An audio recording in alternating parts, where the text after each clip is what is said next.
Hello दोस्तों, आइए online study YouTube channel में आपका स्वागत है। दोस्तों, आज की इस वीडियो में हम यूपी डीएलएड फर्स्ट सेमेस्टर के फर्स्ट सब्जेक्ट यानी कि बाल विकास एवं सीखने की प्रक्रिया के 2018 और 2019 के सभी बहुविकल्पीय प्रश्नों को हल करेंगे। और दोस्तों, इससे पहले हमने 2016 और 2017 के सभी बहुविकल्पीय प्रश्नों को हल करा दिया है। उसका लिंक आपको इस वीडियो के डिस्क्रिप्शन में मिल जाएगा। साथ ही साथ आपको अन्य विषय के प्रीवियस ईयर क्वेश्चंस का लिंक भी इस वीडियो के डिस्क्रिप्शन में मिल जाएगा, तो आप वहां से देख सकते हैं। ठीक है, तो दोस्तों ये वीडियो आपके लिए बहुत ही ज़्यादा महत्वपूर्ण होने वाली है। आप इस वीडियो को एंड तक जरूर देखिए।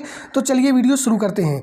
दोस्तों, यहाँ पे आप देख सकते हैं 2018 के बहुविकल्पीय प्रश्न, जिसमें पहला प्रश्न आपसे पूछा गया है, किशोरावस्था को गंभीर उथल पुथल की अवस्था कहा है। दोस्तों, इस प्रश्न का जो सही आंसर होगा वो ऑप्शन ए हो जाएगा, स्टैनले हॉल ने। ठीक है दोस्तों, आपको याद रखना है किशोरावस्था को गंभीर उथल पुथल, बड़े संघर्ष, तूफान एवं विरोध की अवस्था स्टैनले हॉल ने कहा है। ठीक है, तो ऑप्शन ए आपका सही आंसर हो जाएगा।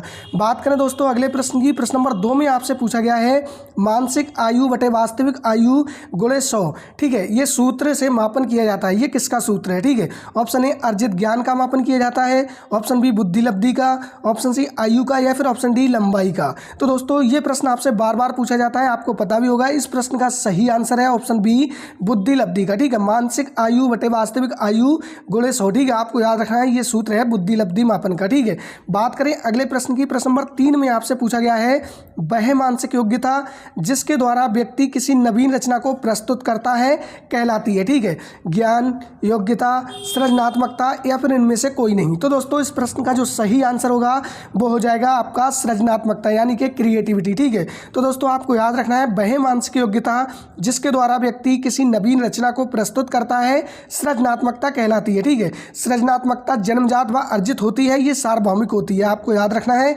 बात करें दोस्तों अगले प्रश्न की, प्रश्न नंबर 4 में आपसे पूछा गया है, शारीरिक रचना, बुद्धि, रुचि, व्यक्तित्व आदि में एक व्यक्ति का दूसरे व्यक्ति से भिन्न होना कहलाता है।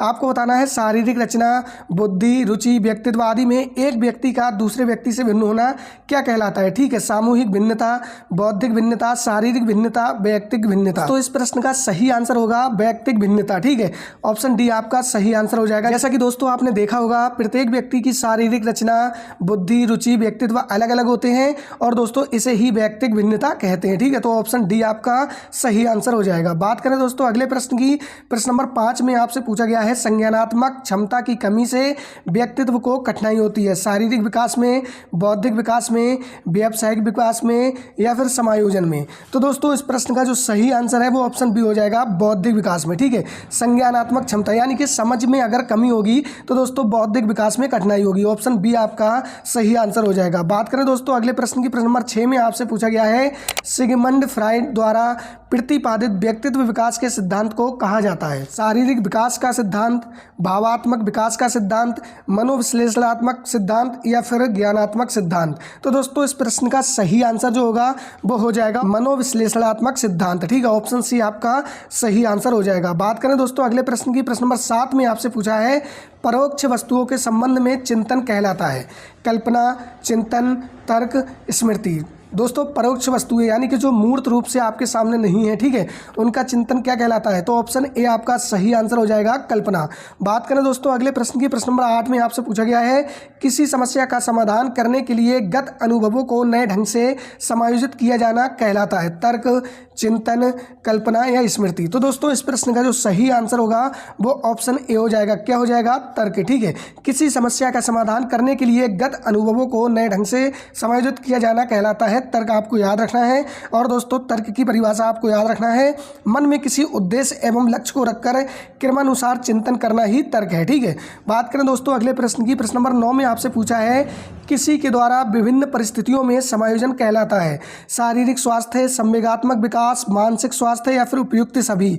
तो दोस्तों, इस प्रश्न का सही आंसर होगा ऑप्शन डी, उपयुक्त सभी। ठीक है, बात करें अगले प्रश्न की, प्रश्न नंबर 10 में आपसे पूछा गया है, सीखने की मात्रा तथा समय के संबंध को चित्रांकित करने वाली वक्र रेखा कहलाती है, अधिगम वक्र, पठार वक्र, संप्राप्ति वक्र या फिर बुद्धि लब्धि वक्र। तो दोस्तों इस प्रश्न का सही आंसर होगा सीखने की मात्रा तथा समय के संबंध को चित्रांकित करने वाली जो वक्र रेखा है वो अधिगम वक्र कहलाती है। ठीक है, ऑप्शन ए आपका सही आंसर हो जाएगा। बात करें दोस्तों अगले प्रश्न की, प्रश्न नंबर 11 में आपसे पूछा गया है, जब कोई बालक सीखने को तत्पर होता है तब वह चीज़ों को जल्दी से सीखता है। ये थॉर्नडाइक के सीखने के किस नियम के अंतर्गत आता है? प्रभाव का नियम, अभ्यास का नियम, तत्परता का नियम या फिर ऑप्शन डी इनमें से कोई नहीं। तो दोस्तों इस प्रश्न का सही आंसर हो जाएगा ऑप्शन सी, तत्परता का नियम। ठीक है दोस्तों, आपको याद रखने हैं थॉर्नडाइक के 3 मुख्य नियम जो आपको बताए गए हैं, प्रभाव का नियम, अभ्यास का नियम और तत्परता का नियम। ठीक है, ये नियम आपसे बार बार पूछे जाते हैं। तो इस प्रश्न का सही आंसर होगा ऑप्शन सी, तत्परता का नियम। ठीक है, जब कोई बालक सीखने को तत्पर होता है तो वो जल्दी चीज़ों को सीखता है, ये तत्परता का नियम कहलाता है। ठीक है, बात करें दोस्तों अगले प्रश्न की, प्रश्न नंबर 12 में आपसे पूछा गया है, सीखने के किस सिद्धांत के अंतर्गत व्यक्ति संपूर्ण परिस्थिति के प्रत्यक्षीकरण के आधार पर सीखता है? ठीक है, आपको बताना है सीखने के किस सिद्धांत के अंतर्गत व्यक्ति संपूर्ण परिस्थिति के प्रत्यक्षीकरण के आधार पर सीखता है? प्रयत्न एवं भूल का सिद्धांत, बद्ध प्रतिक्रिया का सिद्धांत, अनुकरण का सिद्धांत या फिर अंतर्दृष्टि या सूझ का सिद्धांत। तो दोस्तों इस प्रश्न का सही आंसर होगा ऑप्शन डी, अंतर्दृष्टि या सूझ का सिद्धांत। ठीक है दोस्तों, आपको याद रखना है प्रयत्न और भूल का सिद्धांत थॉर्नडाइक ने दिया था, और दोस्तों संबंध प्रतिक्रिया का सिद्धांत ये पावलोव ने दिया था। और दोस्तों यदि अभी तक आपने इस वीडियो को लाइक नहीं किया है तो वीडियो को लाइक जरूर कर दीजिए, और चैनल पर नए हैं तो चैनल को सब्सक्राइब करके रखिएगा। बात करते हैं दोस्तों अगले प्रश्न की, प्रश्न नंबर 13 में आपसे पूछा गया है, वे प्रेरक जिन्हें व्यक्ति अपने प्रयासों से प्राप्त करता है कहलाते हैं? अर्जित प्रेरक, जागृत प्रेरक, निर्देशित प्रेरक या फिर व्यवहार को परिचालित प्रेरक। तो दोस्तों वे प्रेरक जिन्हें व्यक्ति अपने प्रयासों से प्राप्त करता है यानी कि अर्जित करता है उन्हें अर्जित प्रेरक कहते हैं। ठीक है, ऑप्शन ए आपका सही आंसर हो जाएगा। ठीक है, बात करें दोस्तों अगले प्रश्न की, प्रश्न नंबर 14 में आपसे पूछा गया है, अधिगम, धारणा, पुनः स्मरण तथा पहचान आदि प्रक्रियाएं आती हैं ध्यान के अंतर्गत, कल्पना के अंतर्गत, रुचि के अंतर्गत या फिर स्मृति के अंतर्गत? तो दोस्तों ये प्रक्रियाएं अधिगम, धारणा, पुनः स्मरण, पहचान ये स्मृति के अंतर्गत आती हैं। ऑप्शन डी आपका सही आंसर हो जाएगा। बात करें दोस्तों अगले प्रश्न की, प्रश्न नंबर 15 में आपसे पूछा गया है, वह प्राप्तांक जो किसी प्रदत्त को 2 बराबर भागों में बांटता है क्या कहलाता है? ठीक है, समांतर माध्य, माध्यिका, बहुलक या उपयुक्त सभी? तो दोस्तों इस प्रश्न का सही आंसर हो जाएगा ऑप्शन बी, माध्यिका। ठीक है, वह प्राप्तांक जो किसी प्रदत्त को 2 बराबर भागों में बांटता है कहलाता है माध्यिका। बात करें दोस्तों अगले प्रश्न की, तो दोस्तों यहाँ पे आप 2019 के बहुविकल्पीय प्रश्न देख सकते हैं। इसमें पहला प्रश्न आपसे पूछा गया है, जिस प्रकार शारीरिक विकास के लिए भोजन का महत्व है उसी प्रकार सामाजिक विकास के लिए शिक्षा का यह कथन है। दोस्तों आपको बताना है ये कथन किनका है? जिस प्रकार शारीरिक विकास के लिए भोजन का महत्व है उसी प्रकार सामाजिक विकास के लिए शिक्षा का। ठीक है, तो ये जो कथन है ये ड्यूबी का है। ठीक है, ड्यूबी महोदय का है, आपको याद रखना है। बात करें दोस्तों अगले प्रश्न की, प्रश्न नंबर 2 में आपसे पूछा गया है, विकास को प्रभावित करने वाले कारक हैं बुद्धि, यौन, अंतःस्रावी ग्रंथियां या फिर ऑप्शन डी उपयुक्त सभी? तो दोस्तों विकास को प्रभावित करने वाले कारक हैं ये उपयुक्त सभी हो जाएंगे, क्योंकि दोस्तों विकास को बुद्धि भी प्रभावित करती है, यौन और दोस्तों अंतःस्रावी ग्रंथियां। ठीक है, ये सभी प्रभावित करते हैं, तो ऑप्शन डी आपका सही आंसर हो जाएगा, उपयुक्त सभी। बात करें अगले प्रश्न की, प्रश्न नंबर 3 में आपसे पूछा गया है, टोली की आयु कहते हैं किशोरावस्था को, बाल्यावस्था को, शैशवावस्था को या फिर युवावस्था को?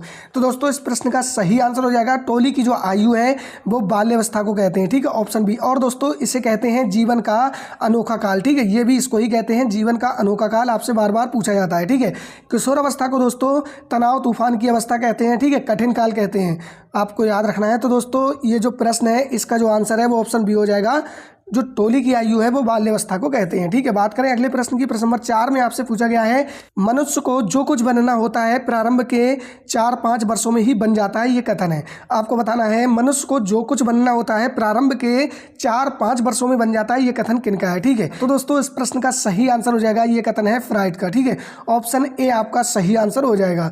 बात करें दोस्तों अगले प्रश्न की, प्रश्न नंबर 5 में आपसे पूछा गया है, बाल्यावस्था में शिक्षा का क्या स्वरूप होना चाहिए? ठीक है, खेल कूद की छूट बिल्कुल नहीं दी जानी चाहिए। खेलों एवं रचनात्मक कार्यों के माध्यम से शिक्षा दी जानी चाहिए। गुरुकुल प्रणाली द्वारा शिक्षा दी जानी चाहिए या फिर पिटाई करने वाले अध्यापक द्वारा शिक्षा दी जानी चाहिए। ठीक है, तो दोस्तों इस प्रश्न का सही आंसर हो जाएगा ऑप्शन बी, खेलों एवं रचनात्मक कार्यों के माध्यम से शिक्षा दी जानी चाहिए। ठीक है, तो दोस्तों खेलों एवं रचनात्मक कार्यों के माध्यम से शिक्षा दी जानी चाहिए, क्योंकि दोस्तों जो बच्चे होते हैं वो खेलों के माध्यम से और रचनात्मक कार्यों के माध्यम से जल्दी सीखते हैं। ठीक है, तो ऑप्शन बी आपका सही आंसर हो जाएगा। बात करें अगले प्रश्न की, प्रश्न नंबर 6 में आपसे पूछा गया है, बालक के मानसिक विकास के लिए शिक्षक को क्या करना चाहिए। ठीक है, स्नेह और सहानुभूतिपूर्ण व्यवहार, सदाचरण प्रस्तुत करना चाहिए। दोस्तों यहाँ पे सदाचरण होगा, उपयुक्त शिक्षण विधि का प्रयोग करना चाहिए, ऑप्शन डी उपयुक्त सभी। तो दोस्तों स्नेह और सहानुभूतिपूर्ण व्यवहार करना चाहिए, बच्चों को प्यार से यानी कि प्रेम से समझाना चाहिए। ठीक है, और सहानुभूतिपूर्ण व्यवहार करना चाहिए, सदाचरण प्रस्तुत करना चाहिए और दोस्तों उपयुक्त शिक्षण विधि का प्रयोग करना चाहिए। तो ऑप्शन डी आपका सही आंसर हो जाएगा। बात करें दोस्तों अगले प्रश्न की, प्रश्न नंबर 7 में आपसे पूछा गया है, शिक्षा में सृजनात्मकता का प्रयोग किस रूप में होता है, सीखना, तर्क, चिंतन या फिर कल्पना। तो दोस्तों इस प्रश्न का जो सही आंसर होगा, शिक्षा में सृजनात्मकता का प्रयोग होता है कल्पना के रूप में। ठीक है, तो ऑप्शन डी आपका सही आंसर हो जाएगा। और दोस्तों सृजनात्मकता क्या होती है, तो दोस्तों वह मानसिक योग्यता जिसके द्वारा व्यक्ति किसी नवीन रचना को प्रस्तुत करता है, सृजनात्मकता कहलाती है, आपको याद रखना है। ठीक है, बात करें दोस्तों अगले प्रश्न की, प्रश्न नंबर 8 में आपसे पूछा गया है, कल्पना के विकास के लिए शिक्षा में निम्न बातों पर ध्यान देना चाहिए। क्या क्या ध्यान देना चाहिए। ठीक है, भाषा विकास पर ध्यान, कहानी सुनना, काल्पनिक खेलों एवं क्रियाओं के लिए अवसर या फिर ऑप्शन डी उपयुक्त सभी। तो दोस्तों कल्पना के विकास के लिए शिक्षा में भाषा विकास पर ध्यान देना चाहिए, कहानी सुनना चाहिए, काल्पनिक खेलों एवं क्रियाओं के लिए अवसर देने चाहिए। तो उपयुक्त सभी इस प्रश्न का सही आंसर हो जाएगा ऑप्शन डी। बात करें दोस्तों अगले प्रश्न की, प्रश्न नंबर 9 में आपसे पूछा गया है, थॉर्नडाइक ने दिया। ठीक है, आपको बताना है इन्होंने कौन से नियम दिए। ठीक है, प्रभाव के नियम, अभ्यास का नियम, तत्परता का नियम या फिर ऑप्शन डी उपयुक्त सभी। तो दोस्तों ये सभी नियम थॉर्नडाइक के हैं, सीखने से संबंधित, आपको याद रखना है। ठीक है, प्रभाव का नियम, अभ्यास का नियम, तत्परता का नियम। ठीक है, तो ऑप्शन डी आपका सही आंसर हो जाएगा। बात करें दोस्तों अगले प्रश्न की, प्रश्न नंबर 10 में आपसे पूछा गया है, प्रेरणा होती है।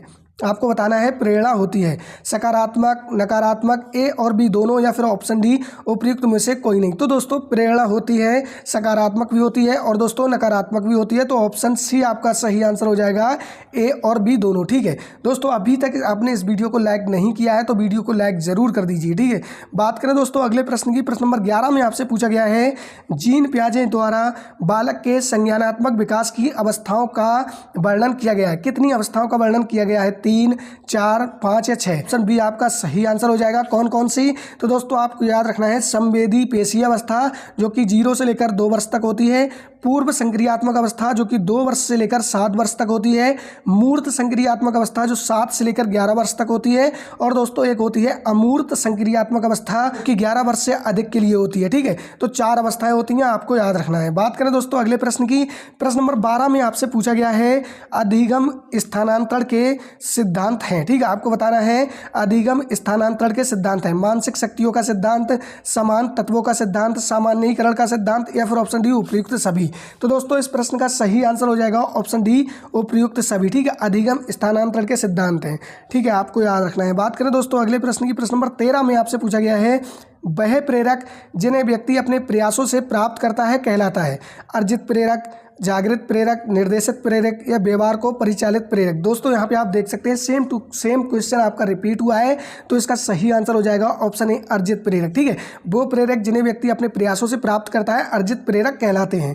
बात करें दोस्तों अगले प्रश्न की, प्रश्न नंबर 14 में आपसे पूछा गया है, स्मृति सीखी हुई वस्तु का सीधा उपयोग है, ये कथन है। ठीक है दोस्तों, यहाँ पे आप देख सकते हैं ये कथन आपको बताना है, स्मृति सीखी हुई वस्तु का सीधा उपयोग है। तो दोस्तों ऑप्शन ए आपका सही आंसर हो जाएगा। ठीक है, वुडवर्थ का।